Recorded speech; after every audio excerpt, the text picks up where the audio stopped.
Hi, this is Lucia with The Art of Love.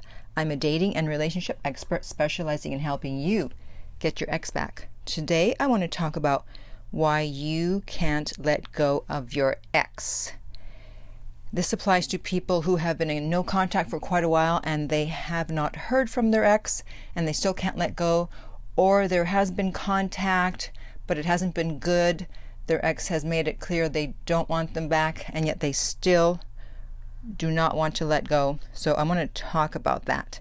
But before I do, be sure to subscribe so you don't miss out on any future videos. And while you're at it, tap the bell icon so you'll be notified when a new video is up. So I actually have a success story from one of my coaching clients, and he was in the same boat as those of you who cannot and will not let go of your ex no matter what.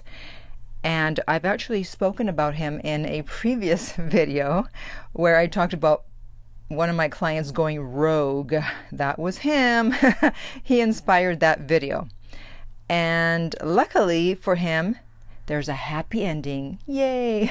So I'm going to go through his email, which he was nice enough to write to me, and then we'll talk about why you can't/won't let go of your ex. Okay, so after some salutations, he said, "Of course you were right in all regards." Really? Wow, what a surprise. "I wasted a lot of time and energy chasing women who did not want to be with me, that weren't good for me, some not for anyone, and acting just inconsistent with anything attractive." So when he first came to me, he had been broken up with this woman for over a year. And unfortunately, he took the advice of someone else who said that he should be friends with the ex and use these emotional phrases to try to re-attract her. And he told me one of those emotional phrases, and my first reaction as a woman was, "What?" And he said, "Oh, well, that's actually the same reaction my ex had." It's like, yeah, not the best thing to do. So when he came to me, they had been like that for a year. And so I had my work cut out for him.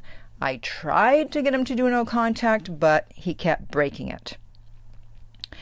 And then he met someone else, and I got him through the first 3 dates. And afterwards he said, "Okay, I'm good now. We're fine." I said, "Great. So happy for you. Let me know when the wedding is." However, shortly thereafter, after the 4th date, I hear from him and he said, "I think she's going to break up with me." I'm like, what? What the heck happened within 1 date? Boy, I leave you alone for a week and look what happens. Everything falls apart. And I said, "Okay, when she texts you, forward me the text. Do not respond." Did he listen? Of course not. That would be too easy. And of course he blew it again. He freaked out instead of just being calm. And so at that point, I was getting frustrated and I said, "You know what? You may as well just open the window and throw your money out, because it's going to have the same effect as talking to me, because you do the complete opposite."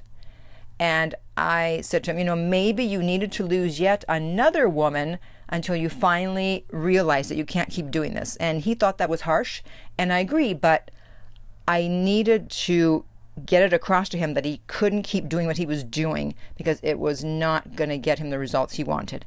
And, well, you'll see what happens. So continuing on, he says, "After I finally got back up and got around, I promised to just be me. No putting on airs, no fake anything, no tolerating nonsense. I would be respectful and caring and loving, but still strong. I didn't go into anything with any expectations of outcome. Perfect. I didn't play to win or lose. I just played. I just was. If it works, great. If not, better learn sooner rather than later. And I figured the right woman would find me and vice versa." That's an excellent attitude to have. Immediately upon doing this, everything changed. Yes, because when you shift, the universe shifts with you. I can't even describe it. Trying less hard made everything easier, more organic, more authentic, and less work. Exactly. The more I just didn't try, didn't force, didn't work, didn't focus on getting anyone or anything, the easier it was, and so much more rewarding and real. Exactly. People are putting way too much effort and work into trying to get a girlfriend or a boyfriend or a partner. It's really not supposed to be that difficult. It's either there or it's not. Sometimes you have to tweak a little bit, but if it's so difficult, then you want to rethink about whether that's the person for you. Continuing on, I met an amazing woman, like the perfect woman for me in every way. Wow, that's fantastic. The beginning was very different than anything else ever in my life. I went in not expecting or wanting anything, so I wasn't forcing.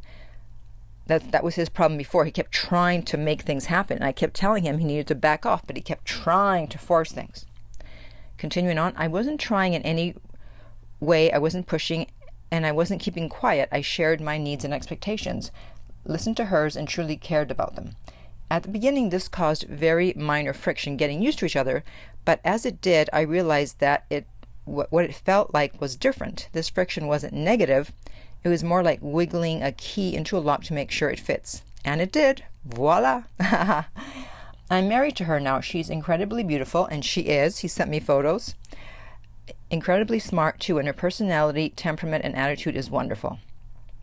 It's been a year now. We both still feel that great feeling of having something special and sweet. We've had disagreements like other couples, but they're rare and not usually big. We understand and respect that we don't have to be exactly the same to love each other as much as possible, and that we are the people we found love with, so we don't expect or want anything with the other to change, even things that aren't the ideal. We have never said anything to each other we wish we didn't, never gone to bed without saying, I love you, even if we disagreed. There's real love and respect. Doesn't this sound like a fairy tale come true? She's very special, and we're both very fortunate. Some luck, some timing, but a lot of relationship skill and understanding of ourselves and others made it happen. Okay. So here's now an epiphany he had about why he wasn't able to let go before. And this is the main reason why most people can't let go. And I'm glad he came to this conclusion by himself. He said, it's hard to grasp until you're on the other side. Then, ironically, it's crystal clear. It's all driven by fear. Totally fear. And by the way, fear stands for false evidence appearing real. Fear that you can't do any better, find any better, that your ex is the last chance at love. The incredible irony is that while you fear you can't do any better, and that this is your last best chance, you don't even see that in reality at that point, almost anything would be better. And your best chance at love, real love, is only in the future, not in the past. Wow, what amazing words. And I totally agree with them. This is why if you have an abundance mentality, you're able to leave. You're able to move on and say, okay, it didn't work out, or this person didn't want me. I'm not going to stick around. I'm going to move on. You have an abundance mentality. You know that you trust that the universe has someone better for you. And it usually does.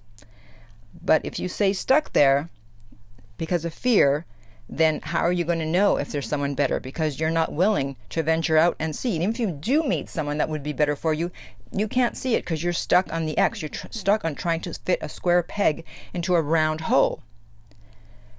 So if that's your situation and you've been trying to get your ex back, you've done no contact 6 months, 8 months, 9 months, a year, and it's still not working, they're still not coming back, instead of continuing to waste time hoping and wishing and praying that they'll come back, why not just move on and see what's out there? And don't let fear, false evidence appearing real, get in the way. Finally, he ends with, thanks for everything. The ending wasn't what I expected, but I'm certainly happy with it. All the crap led me to the happiest relationship of my life. So it was all worth it, all of it. See? So he was stuck there trying to get these women to come back to him, to not break up with him, and it just wasn't working. He was trying too hard. At a certain point, I said to him, listen, you just have to let go and have faith that things will work out. And he finally did that, and they did, and I'm so happy for him. So if you are stuck and you're not sure if you should keep trying to get your ex back, or if you should move on, or if you do want your ex back, please contact me about a coaching session at theartoflove.net. The direct link is below. If you're listening on YouTube, remember to like and subscribe. If you're listening on iTunes, I would appreciate if you would rate and review the podcast. And finally, remember that love inspires, empowers, uplifts, and enlightens.